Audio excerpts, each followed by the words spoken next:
Recorded in their mother's basement, Super Nerdland brings you Graded Point 5, where in a comic book it would be worth less than the polybag it comes in.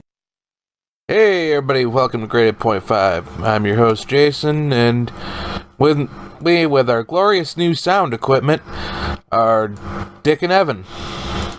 Hey, your Patreon dollar's hard at work. What Patreon dollars? $0. Hey, you get what you pay for. True that. Now we got wonderful free software, and it's making it hopefully sound just a touch better than it has been. Yeah, that's the big thing, is getting this to sound as quality as we can. You know, so absolutely nothing worthwhile we have to say comes through as clearly as humanly possible. Yeah, as little worthwhile as we already say. We're trying to make it better. Trying to make it just a little bit sharper. So Jason, what are we talking about today? This is the fourth week of Hellboy. Yeah. This week it's another story collection, The Right-Handed Doom. Alright. Yeah. Obviously, you know, written by Mike Mignola, drawn by Mike Mignola, colored by Dave Stewart, lettered by Pat Brousseau, and there's no covers, so... The usual suspects. Yeah, same boys as usual. This is, I think, the first full one that Dave Stewart colors, and Dave Stewart does so much of Mike Mignola's later work. You guys have doubtless heard me talking more about this colorist than any others that we've talked about so far on any of the comics. Really like this guy. Yeah. Now, what we've got is a collection of stories split up by eras of Hellboy. Not like his publication eras, but like of his life. So, you want to go through the first one, Evan? Hurry. Yeah, this is like one of my favorite Hellboy stories out of all of them. I love Kid Hellboy. I frequently use Kid Hellboy as an avatar for, well, damn near everything. Our first story's got little Hellboy at the Air Force Base in New Mexico, bitching and moaning about the breakfast he's receiving. Gets a plate of pancakes. He can't say it right. He tells him that he doesn't like it, or tells a general at the base he's staying at that he doesn't like him. He eats it, loves it, and the demons of hell bemoan the fact that he's now been turned to humanity by pancakes. It's like cute and innocent. Mm-hmm. Yeah, no, and you've got like Astaroth and Mammon freaking out because Hellboy's a man now. He's fallen in love with pancakes. With pancakes, yeah. Hellboy and the New Day have a lot in common. So what'd you think, Dick? I thought this was hilarious because not only does it show how much Mike Mignola likes pancakes, because if they're good enough to you know, sway the opinion of Hellspawn to liking humanity, then they must be pretty damn good. And I must agree, I love pancakes quite that much as well. I would easily sell out my origins for a plate of pancakes. Let's be real. Sell out your throne in hell. Yeah, that's a fair trade as far as I'm concerned. And it was just great because it was nice seeing this, you know, innocent side of Hellboy. This, you know, we don't get to see this that often. You know what I mean? It's Hellboy being a badass. So it's a nice change of pace and proves that Mignola's storytelling is much more than just being able to tell a badass story, which I like. Yeah, what'd you think, Jason? It was just absurd, and it was just the right kind of absurd. Yeah. Like, you're sitting here at the end and you're just like, much. What the fuck did I just read? One of my favorite little shorts. Yeah. And it still adds so much to the Hellboy lore, you know? Mm-hmm. Yeah, no, they knew even when he was a child that he was going to betray his destiny. And all it took was maple syrup and, some eggs and flour. It's good stuff. All right, so we want to talk about the next one? yeah. All right, you want to take this one or should I? You go for it. All right, boss. You tend to retain these stories better than I do, especially considering my frame of mind right now. Yeah, that's absolutely fair. So our second story is The Nature of the Beast. We hear that Hellboy's been tasked by some old ghostly-looking men that he's been tasked to slay a dragon. And this dragon, the St. Leonard worm, has been haunting nearby forests, and yeah, he's, Hellboy gets a spear, he gets to do some cool shit. So after we get this sweet little story, now he's sent to the woods to go kill what is a dragon. And it turns out to be like a giant crocodile snake. So like a serpent, I guess you would call it. With a crocodile face. Or velociraptor looking face.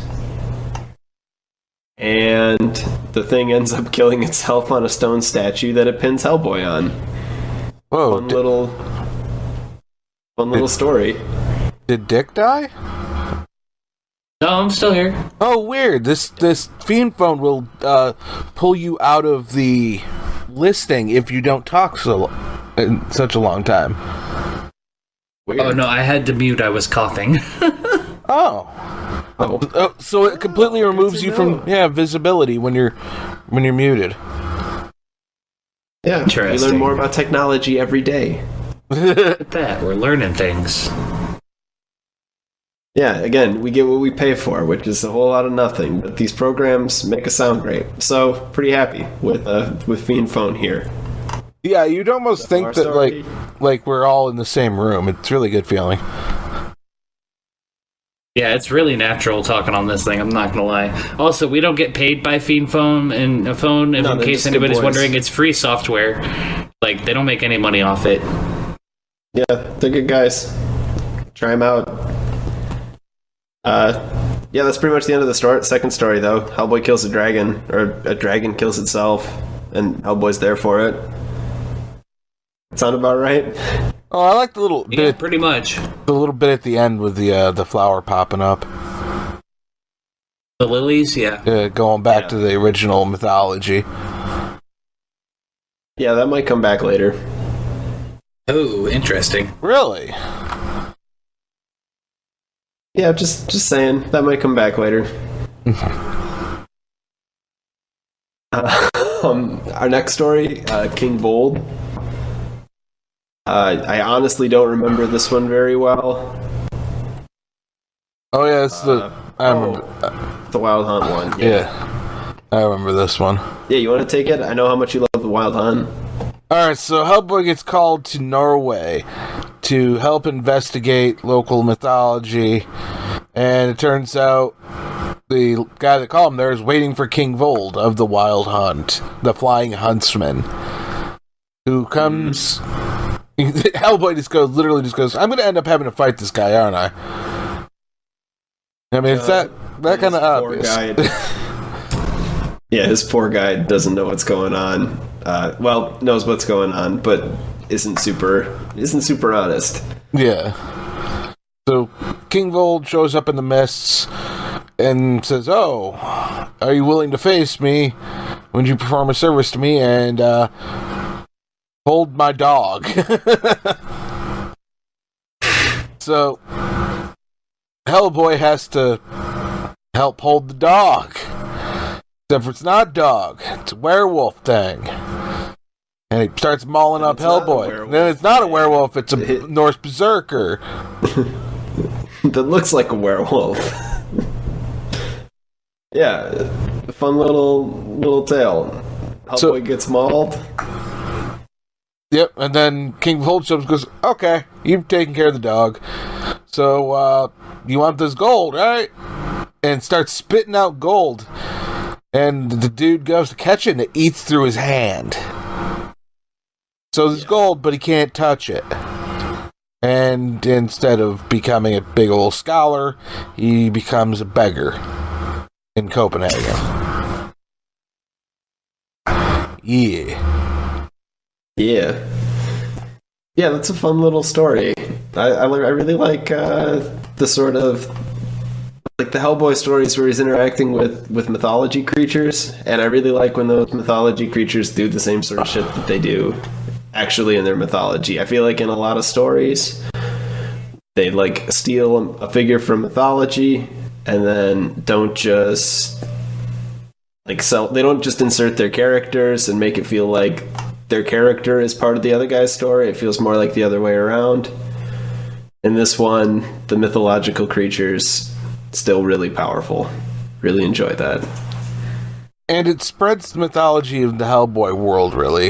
You know, we've only seen, like, Lovecraftian stuff that's, you know, that's out of fiction. And then you start to see, you know, a little bit of the Greco-Roman stuff come in. And now you got, you know, the Wild Hunt over here, and Russian Baba Yaga over here. So it's really we got a French werewolf. Yeah. Vampires.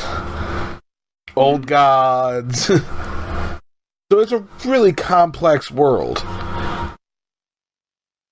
Well, not only that, but also by using these smaller stories and things like this and just recreating some myths, basically not so much word for word, but just inserting Hellboy into the already existing myth. It's such a clever way of just, you know, building up the character without having to go to great lengths to just explain what Hellboy's done. You know, you can just insert him into any sort of a story, and it's like, oh, it makes sense that he was there. Yeah, okay, that makes sense. You know, he doesn't feel out of place anywhere they put him, and I think that's another thing I really like as well.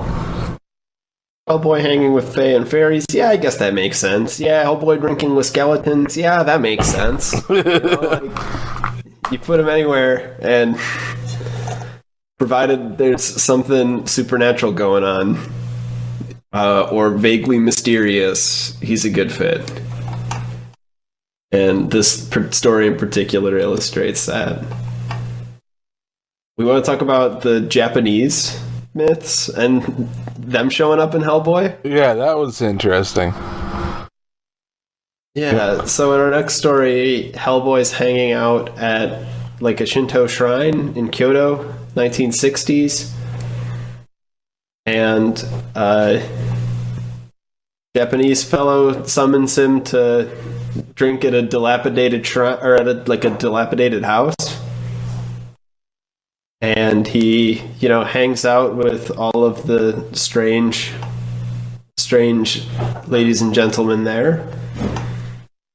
And they're called Japanese, not strange.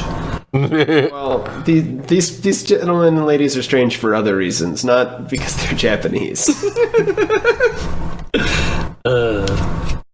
It's because they've got like creepy looking teeth, and when they invite Hellboy to go to sleep, they're still hanging out around their fire, except none of them have heads.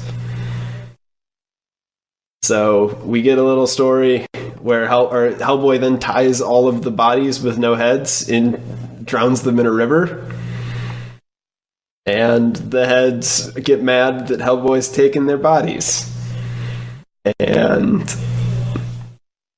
yeah, Hellboy more or less survives until the sun comes up and all the heads shrivel into dust. It's a fun, this is a very, very typical Hellboy short story where he gets attacked by something and then sun rises and then the thing dies. Pretty classic folk story too. What'd you guys think of that one? Well, honestly, my opinion is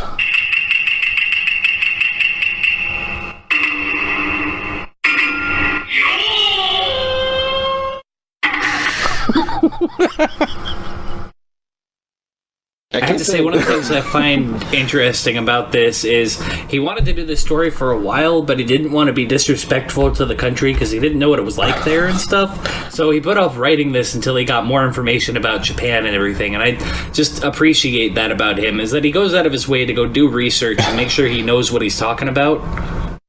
Yes, cultural sensitivity is something we definitely pride ourselves on here. Yeah, that's why we read this cartoon series where the main characters are Nazis. What is essentially an 1980s metal album cover character is the hero. I mean, when you put it like ourselves on that. You put it like that, if you reduce anything down that far, it's going to sound racist or offensive. But there's no big titty bitches, so we're good in that sense at the very least. There's no sexism, we're good.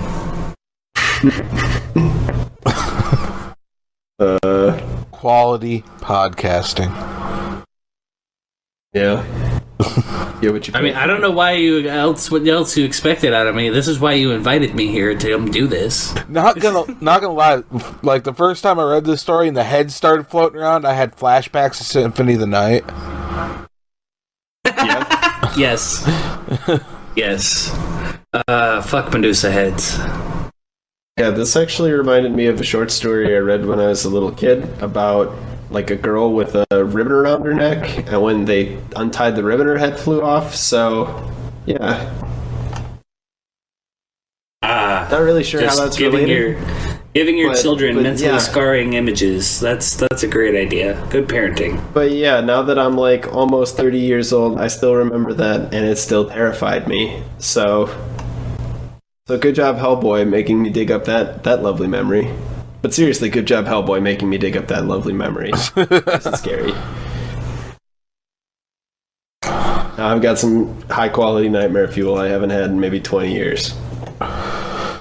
Here come the night terrors. Yep.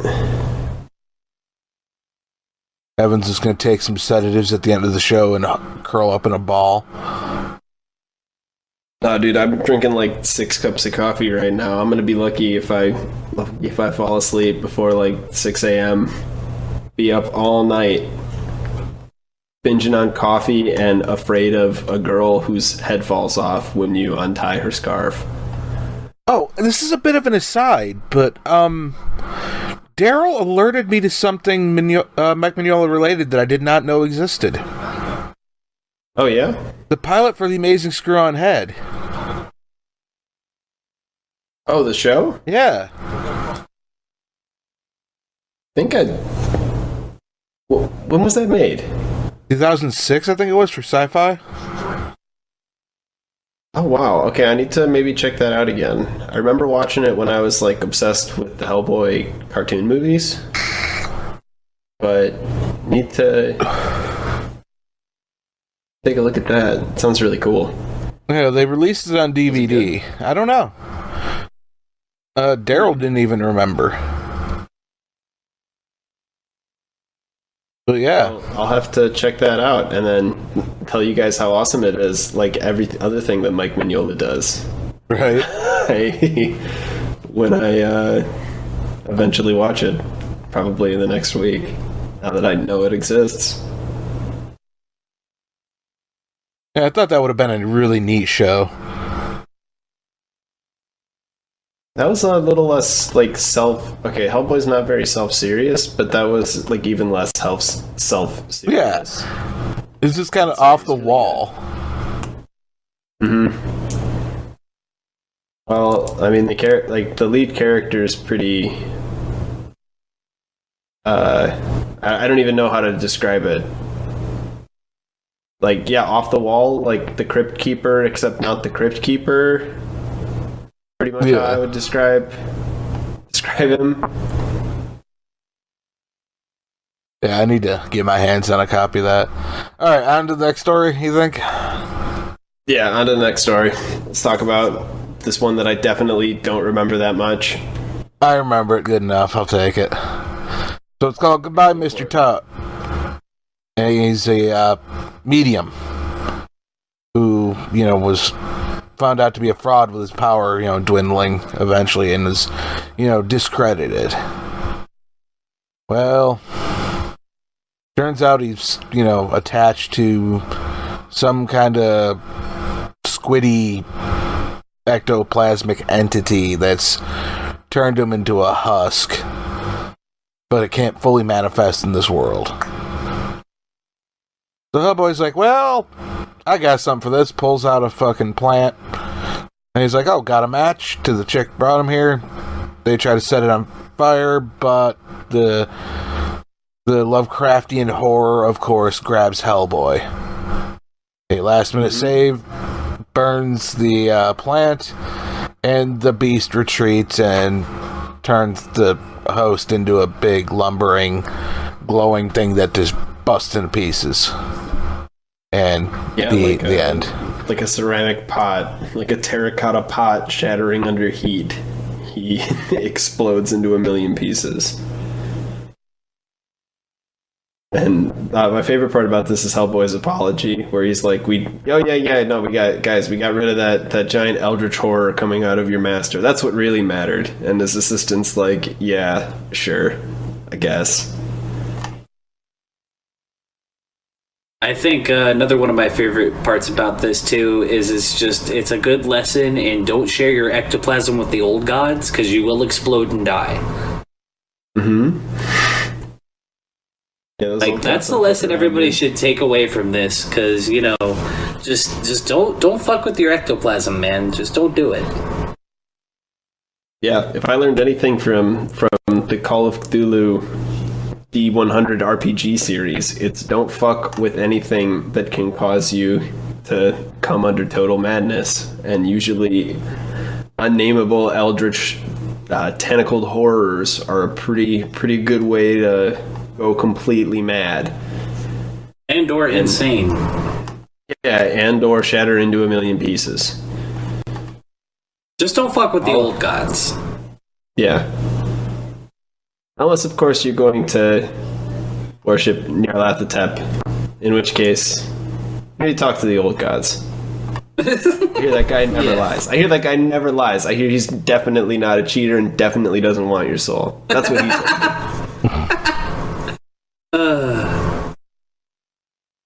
Oh, look who just came online on Discord. Ooh. Alrighty. Let's get him in here.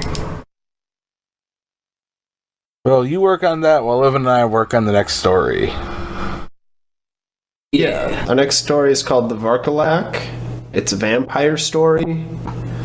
A Hellboy finds a drained man outside of a little manor. He walks in with a stake in hand. Oh, he recognizes the vampire. Goes to stab the vampire and then falls into a pool of blood.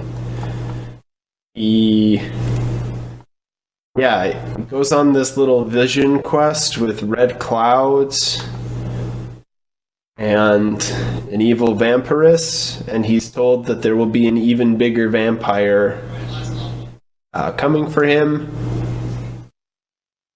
He sees the shadow of that evil vampire in the distance. Yeah, and he's told, watch yourself, the thing shows up, and Hellboy snaps out of it, realizes that he's about to stab the vampire in the... he's back in that position where he's about to stab what's in the casket. And, snaps out of it, stabs the vampiress, and party's over. Of all of the ways to do and then he woke up story, this is one of the better ways, I think. You wake him up, you have him fall asleep halfway through the dream and then wake up at the end of it. Or you make him trip out or whatever in the middle. It's a way to sort of avoid the cliche, or at least make me not super mad that you used it. What do you think of this one, Jason? I don't know. It was interesting. I mean, I like the idea of the giant vampire god creature that, like, Hellboy's not even as big as the damn thing's nose, Mm-hmm.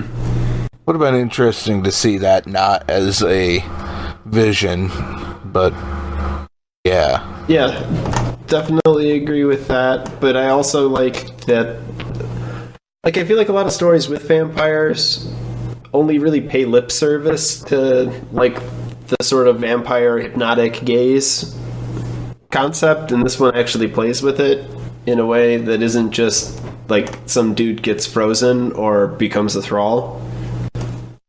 Yeah. Good way to deal with it.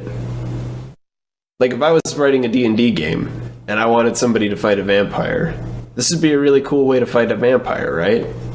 Like you get to the casket, you're about to stab them, and then all of a sudden You're in the scarecrow. Shit happens. Yeah, you're in the scarecrow sequence. Scarecrow poison happens. Yeah, cue the scarecrow poison.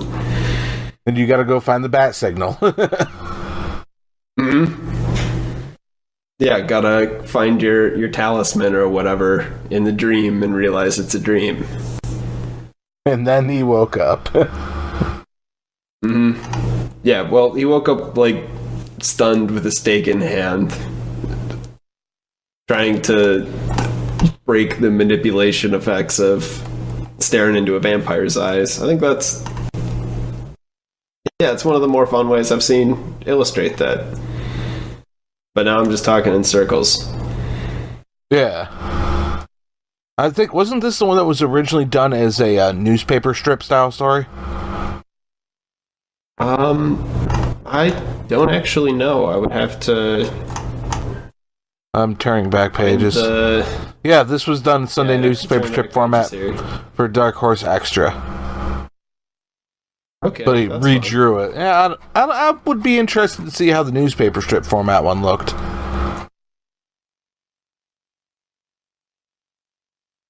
I mean, this definitely beats like Prince Valiant or the Spider-Man reprints. Yeah. There's sexy vampires and armies of the undead. And a gigantic Titan-like vampire. Yeah, and the tarot card Death. Walking through. Yeah.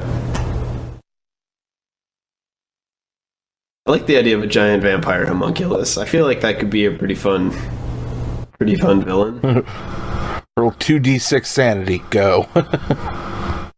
Yeah, I fail my check. Do I run screaming? Yep, and he might get stepped on. Does 1d6 players sanity checks? Right. Oh, dude, I can't fail my sanity checks. I can't wait for that new game to come out too. The one you call it the Cthulhu? Yeah, the new PC. I think it may even be going console. I forget. Is that a Wayne? Oh.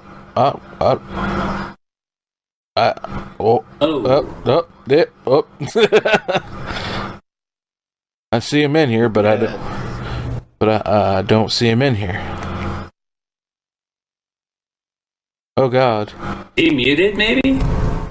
I think so. Well, you work on that, we'll work on this. Yeah, keep trying to bring the big boy over. So we got the last two stories, all about the hand. Yeah. Got the right hand of doom and the box full of evil. Yeah, the two stories about the big hand. Hellboy visits a priest in Spain in the right hand of doom. He talks about his father who wanted to kill Hellboy, and he tells him more or less, or he gives him a little diagram of Hellboy's hand. Hellboy reads in the ancient Lemurian script, "Behold the right hand of doom." So he gets some inkling of an idea as to what the deal is with that big right hand that we haven't really learned too much about. So Hellboy tells his life story, mentions Rasputin to the priest, mentions his vision with his mother, where he sees the giant demon who's, what's presumably his mother, and the giant demon who's presumably his father. Yeah, we get like sort of a recap of the whole life, and we see Hellboy pulling his horns off, denying his destiny as he does it. It's my life, I'll do whatever I goddamn please. Yeah. And yeah, the priest has a vision the priest or Hellboy has a vision of the future, the past, the world in ruins, as a hooded figure holds up Hellboy's hand. And Hellboy, being who he is, his response is more or less, "What a life," as he walks out of the church, evidently unfazed by his by what might be his future. That sound about right? Yeah. Yeah, great backgrounds in this one.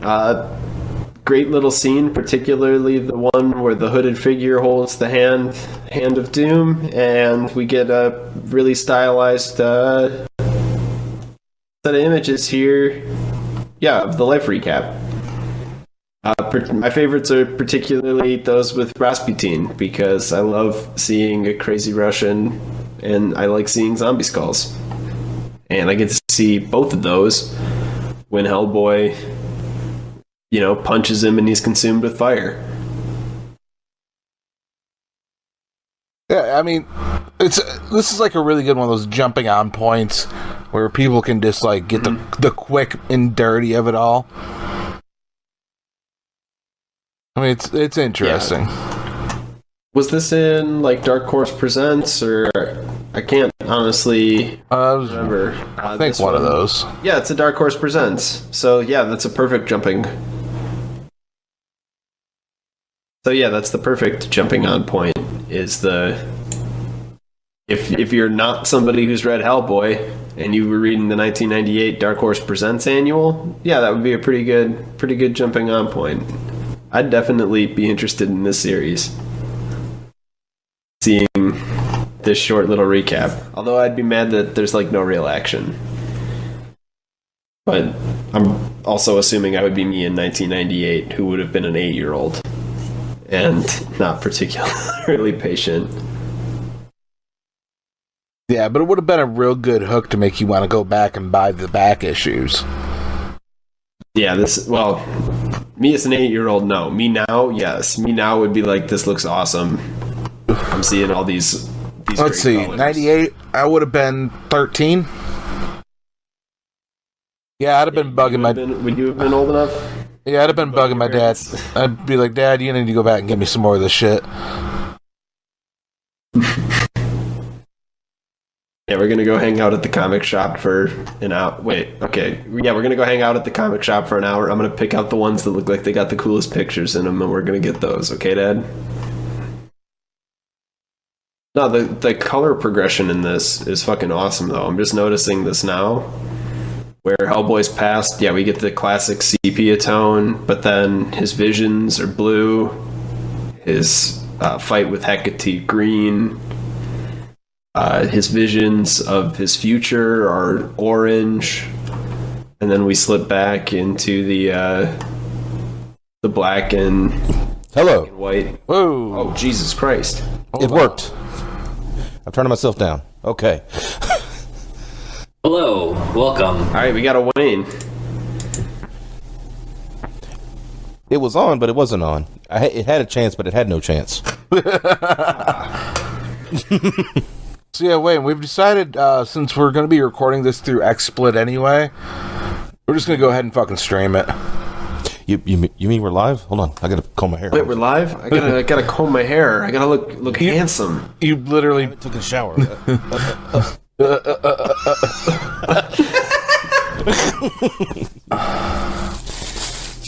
You mean there's an audience? And I think Let's after talk this... about Dragon Ball. Calm down there. Yeah, well, speaking of Dragon Ball, I think after this we're going to plan to stream some if you're down. Yeah, that's cool. Yeah. But yeah, we're on to the last story of the book and you just showed up. Well, to be fair, I showed up a story ago. But Sure, yeah. Oh yeah. Gotta figure out that audio though. yeah, this audio boys, they don't know how to work. No, literally, I just like, had the mic X. I said, oh, let me turn that on. I turned it on, and it didn't work. So I turned it back off and turned it back on. I was like, oh. All right. The work in progress, ladies and gentlemen. Your Patreon dollars are definitely hard at work. Yeah. How many we got so far? 0? Yeah. Hard at work. Yeah. Oh, well. Yeah, we're a live program. That's how it works now. We're live. We're doing it live. Yeah. Clearly, it works for Bill O'Reilly, Peabody Award-winning journalist. No, if it was, if that was the case, there'd be a lot of like, off the air, but it would still be recorded. Like, fuck, what the fuck is wrong with you? What is with that fucking hammering? Stop the hammering! Trying to be professional here. Yeah, because there's so much. We're hammering. We're trying to be professional. There's so much professional about what we do. Yeah. I mean, it's obvious, right? I mean, shows up on time, The hours we put in understanding the stories and taking notes. The editing that we definitely do. Hey, I do a little bit of editing. I actually do editing. This is true.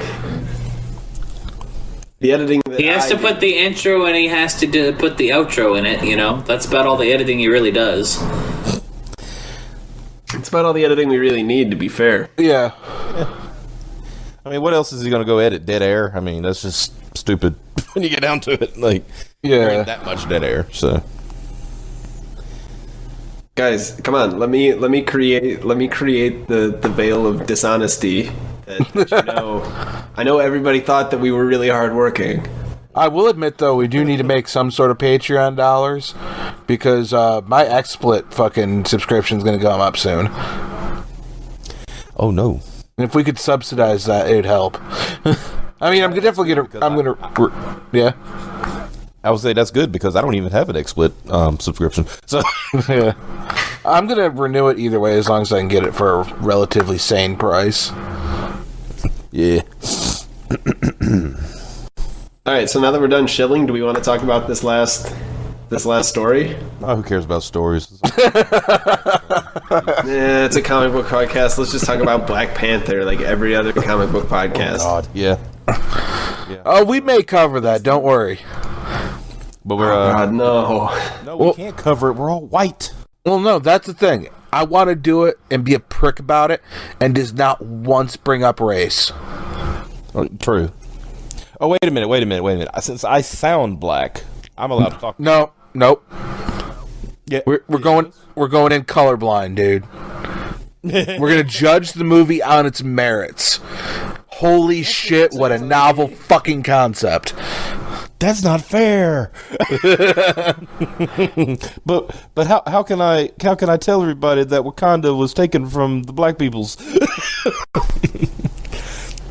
How can I tell you that it's an affront to the civil liberties of white people all across America to have to see a black movie? Maybe see it. Maybe You have to see it. yeah, only if you want to. The Politburo demands.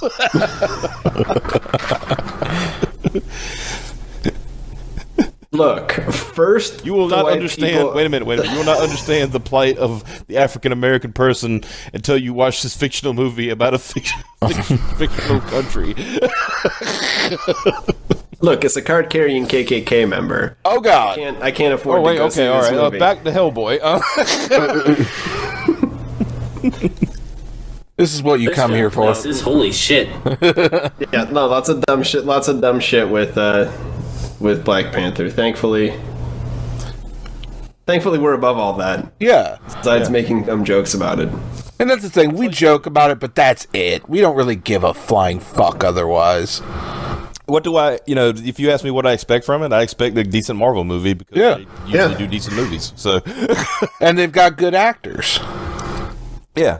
I mean, even their bad movies aren't terrible. I mean, it's bad maybe by their standards, but it's not. Provided Thor 2 isn't in the title, I would agree with you. Yeah. I wouldn't call that like a cinematic garbage or anything like that. I mean, it wasn't great. No, it wasn't. Marvel standards. It wasn't Zack Snyder. It wasn't a Zack Snyder movie. Okay, now we're getting into it. It's not like it was a Zack Snyder movie or anything, but like it wasn't great. I mean, it wasn't like a Zack Snyder movie finished by Joss Whedon or anything like that. Ooh. Ooh. Starring a fake mustache or anything like that. No. Fake upper lip. It was just CG'd over. Yeah, it was just CG'd over. Oh, thank you. Excuse me. Apparently, razors don't exist in Warner Brothers Studios. Jesus Christ. No, excuse me. Mr. Cable's contract says that he must grow a mustache for this role. He can't just like slap a fake one on literally every day. Yeah, it's got to be a real mustache. Yeah. So The audience can when tell. we shoot his scenes. It's a good thing he can't, because you know, there's some men who just can't grow a good mustache, right? It just looks like shit. Yeah. Like, could you imagine if he just had a shitty mustache? He just walked around with like a shitty half mustache because he couldn't grow it on the other half of his lip or some shit. He looks like somebody that drove a Mustang in high school in the 70s. Yeah. Oh, and also he shaves his eyebrows to have little ridges in it and shit. This has gone places. Edge man. Yeah, edge man over here. Evan, the last story. Dear God. Yeah, well, I'm saying he drives his Camaro into I was gonna say, when did we move off of Hellboy? because there were funny things to do. Damn it! Yeah, we had to take shots at DC. We have this time allotted where we just go totally off script and talk about something that has nothing related to anything. We have a script? That is true. That doesn't change the fact. It's a mental script. Okay, boys, we want to actually talk about it? Yes. Okay, actually talking about what's going on. We hear that Hellboy was paralyzed by a hand of glory. I finally learned what that hand is with all the lights on it. It's a hand of glory. Hellboy's paralyzed by one. Not unlike the lead cop in the classic 1973 movie The Wicker Man. Yep. Abe says it's a real hand. Hellboy notices a head figurine that appears in the wall. I don't really understand what's going on there at all. It looks like some bricks fall out of the wall, and one of them looks like... They've been smashed in by the guy who came in with the Hand of Glory to paralyze everybody. Hellboy wasn't paralyzed, he showed up after. Okay, that explains what's going on here, because I am super out of that. Yeah, so Hellboy ends up going to the castle. Lord Dunstad's castle. Hold on. You're telling me Hellboy goes to a castle? Yeah, it's a novel thing. It hasn't happened like 4 times already, this set of short stories or anything like that. It's almost like he's going to fall through a floor or jump out a window or do something along those lines. He's going to jump out a window this time. So, yeah, Hellboy goes to a castle. We see a couple figures in the, help me out here. I'm actually really confused as to what goes on in this story. This is the one I don't remember at all. Okay, so the thief shows up with the box that he took from the wall, hands it to these 2 shady bastards who say, oh, the Satan's in here, so we're going to open it up and our master's going to reward us and yada, yada, yada. He's going to give us everything we want. They open it up and nothing's in there but a fly. Fly flies into the bitch's mouth. Bitch turns into a fucking, psychopath, turns the first guy into a monkey, tries to turn the thief into a pig, but the thief is protected. Plot armor, yay. Yeah, the thief has an amulet depicting the man who he found in the wall, or whose picture he found in the wall, and he's got a set of tongs from the dude in the picture. All right, now I understand what's going on. Yeah. And this bitch who was, turning people into frogs, seems like a mean sorceress, is actually just a minor demon. Super afraid of those tongs and that little idol he has around his chest. God, I love the way Mike Mignola draws monkeys. steals a lot from Art Adams and those giant gorillas and the monkeys there. Yeah. So after the thief has done his little part, Hellboy and Abe show up at the castle. We get some great little background scenes, and we get my favorite moment in like all of comics, which is that a monkey? He's got a gun. Monkey shoots. And there's like, the giant blam blam. And another scene as the monkey shoots a pistol, a little revolver. I love this.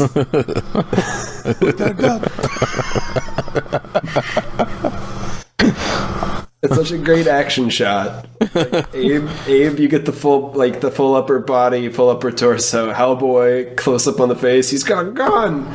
And then an action shot where a monkey is indeed holding a pistol. Yeah. Only in Hellboy. Yeah, that's absurd. So Abe gets shot. Hellboy gets paralyzed.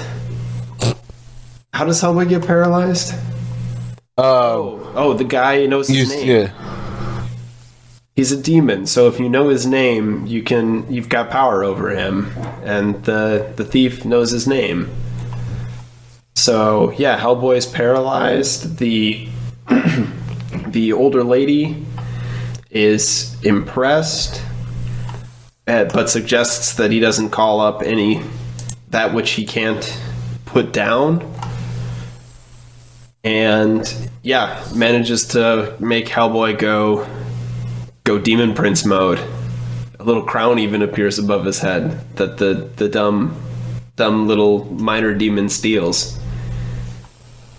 And that turns the minor demon into not a minor demon anymore.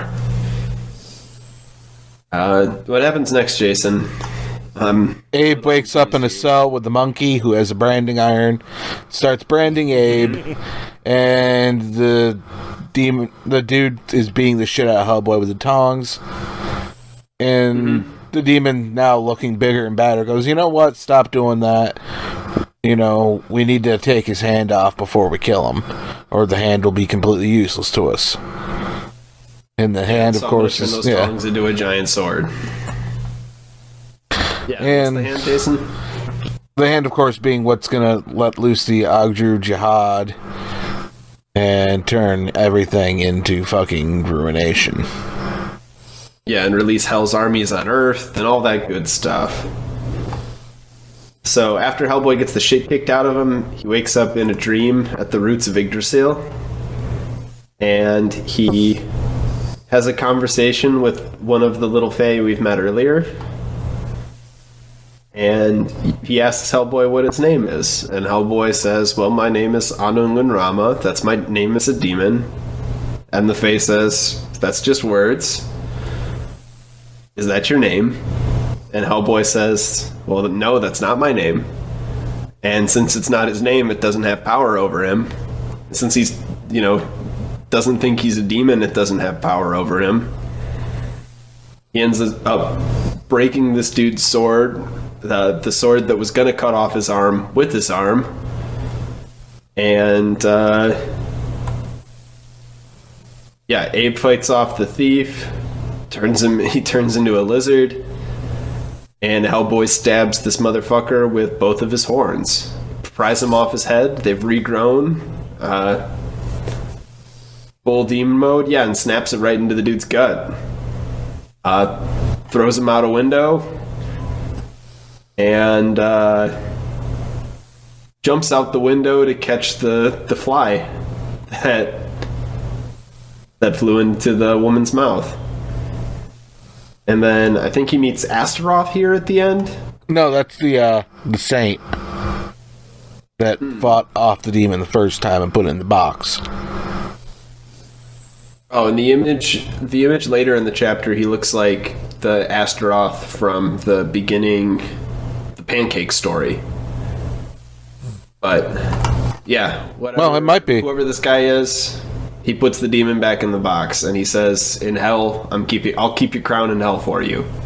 Oh yeah, that would just be Astaroth from the looks of it. Yeah. So he says, "I'll keep your crown in hell," and then the story ends with an image of a monkey with a gold crown above his head. Well, till the epilogue. Yeah, till the this particular part of the story. Yeah. Yeah, what even happens in the epilogue? I don't remember actually reading this part. It's just Hellboy and Kate talking, saying, "Oh, Abe will be fine," but I'm not cool with what I learned about myself. Yeah. And the one little bit at the end, I'm not cool with what I learned about myself, but maybe I'll just deny it again. He picks up the little picture of the right hand of doom from a couple stories ago, tosses it up into the air, and a raven snatches it and flies away. And Kate's response is, how do you ignore something like that? And Hellboy does it by drinking with skeletons and other ways. Mostly drinking. Yeah, great little tale here. We learn a little more about the right hand of doom. We get some classic Hellboy moments. He's jumping out of things. He's getting beat up. Yeah, it's pretty typical stuff. But did he fall through a floor? He jumped. I don't think he fell. He jumped out a window, but I don't think he fell through a floor. Well, it's either jump out a window or fall through a floor. It's It's an either or. I thought it could. Okay, fair enough. I guess that counts. And it's just not Hellboy if he doesn't fall through a floor at one. Yeah. I know. I'm sorry. You can't do it every story. Eventually, you're going to run out of floors. Just twice in a series of short stories, or 3 times in a series of short stories, and not every single one of them. He's like he's like a fucked up dyslexic Kool-Aid man. Instead of busting through walls, he falls through the floors. Which way's a wall?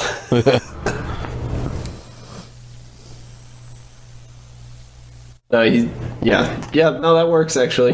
Dyslexic Kool-Aid man. He's big enough, bulky enough, he's red enough. He's bright red.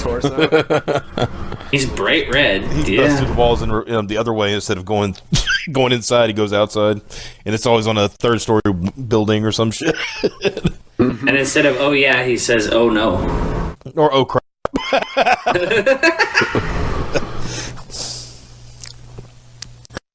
But yeah, overall, 10 out of 10 short story collection. I want to hazard a guess here. The next one is like an actual volume of Hellboy and a story and stuff, right, guys? Think so. I want to say the next one The Conqueror Worm. More real stories. Yeah, The Conqueror Worm. Oh, which means your favorite character and my favorite character come back. Yeah. Lobster Johnson. Yeah. Yeah, Lobster Johnson. And Roger, if I remember correctly. Wasn't Roger that shows up? Yeah, I believe so too. Yeah, I think Roger shows up. And I think this is more or less the Lobster's only full appearance in the Hellboy series. Although he shows up later in BPRD and stuff like that. And in his own series. But yeah, this is the only time he's hanging out with Hellboy. The more you know. Ding rainbow. What the fuck, dude?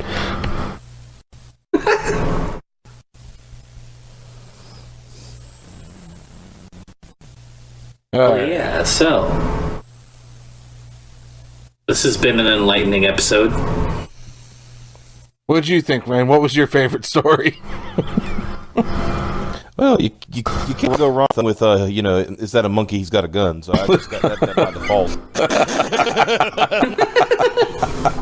That's a short story in and of itself. Yeah, an entire plane, 3 panels. Give me 30 pages of just that. I mean,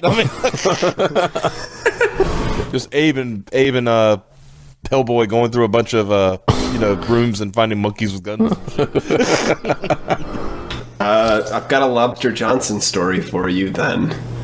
where Lobster Johnson goes through a whole bunch of rooms where it's monkeys with guns and shit like that. So, Monkey militia. That sounds amazing. yeah, I'll have to find it. Yeah, he goes through a bunch of halls. Yeah, it's a Japanese one. It's a Japanese lady with a bunch of monkeys. It's really good. It reminds me of one time. It was the first time when I was playing World of Warcraft. It was the Mr. Pandaria expansion. I was playing with some people. We were doing voice chat just like this, and we're going through a dungeon. This first time we did dungeon, new expansion, right? And we get to the first room, and I was like, "Are those monkeys? Are they knife fighting?" They were knife fighting. There were monkeys knife fighting in the fucking dungeon. That's some quality entertainment. And I literally said, "This is the best expansion that Blizzard has ever put out." Anything with monkeys makes it better. That's all I'm going to say. Yeah. Oh no, totally with you there. Especially when they're doing things that people should do. Well, violent people should do, like knife fight or shoot Hellboy, or I don't know, play poker. See, monkeys playing poker. That's good. I mean, yeah, move over, dogs. Now the monkeys. I mean, doesn't DC Comics have a whole fucking monkey that is a detective and shit? Like Detective Chimp. Yeah, and isn't that an awesome character? Oh yeah. He's a detective on par with Batman. I mean, and when we talk about Marvel original characters, I mean, they had Hitmonkey. Yeah, but they're mostly known for Howard the Duck. As far as but Hitmonkey. Yeah.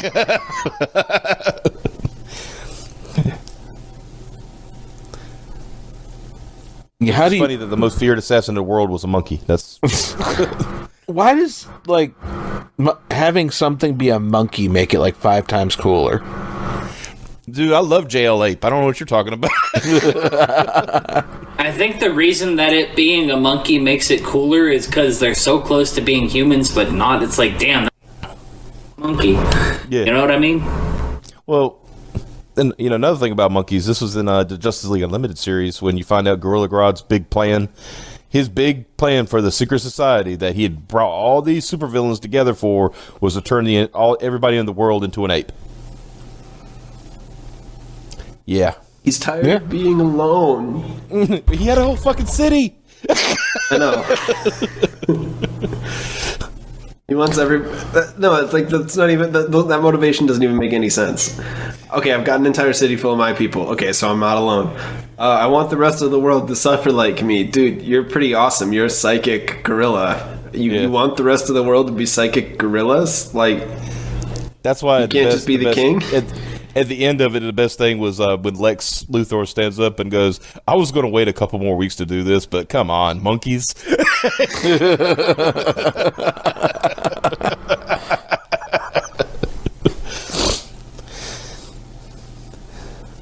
Oh God! So we basically said that Hellboy is better with monkeys. That's our. Everything's better with monkeys. I mean, everything's better with monkeys, but especially Hellboy. I mean, Monkey Man and O'Brien. Come on. Yeah, true. Yeah. Got to do our once a podcast. Well, second time a podcast. Shout out to Art Adams and his ability to draw fucking gorillas. Right. But yeah, I feel like if I bought an Art Adams art book and it didn't have at least 8 pictures of gorillas, I would probably be disappointed. And I would probably take it back. I'd feel shafted at that point. Yeah.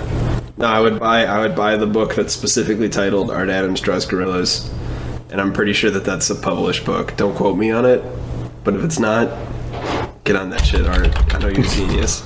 Right. I'm sure it'll only take you like a month to draw each of them because you're so famous for your speedy output. He has drawn a lot of gorillas. Yeah. Well, I think that sums it up pretty well right there. Mm-hmm. Everything's better with monkeys. Yeah. Yeah, even Hellboy. So yeah, I think that's another successful episode. Come back next week where we'll see Hellboy and hopefully more monkeys with guns. Yeah. Or Nazis, I mean, either way. Monkey Nazis. Oh shit. Nazi monkeys with guns. Zombie monkey Nazis. Just you guys wait. You might get your wish fulfilled. Well, we've already had the one Nazi ape with the brain in the jar, With the brain or the head in the jar. Yeah, you might get more of that. Oh, jeez. I like it. Sign me up. I look forward to this. Oh, we'll see you then.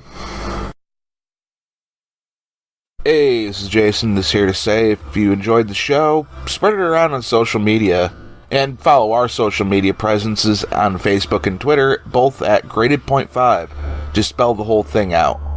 Also, support your local comic shop and the Comic Book Legal Defense Fund. If you don't know where your local comic shop is, there are sites like findacomic.com, and that'll help you find it. Well, we hope you enjoyed the show, and we'll catch you next time.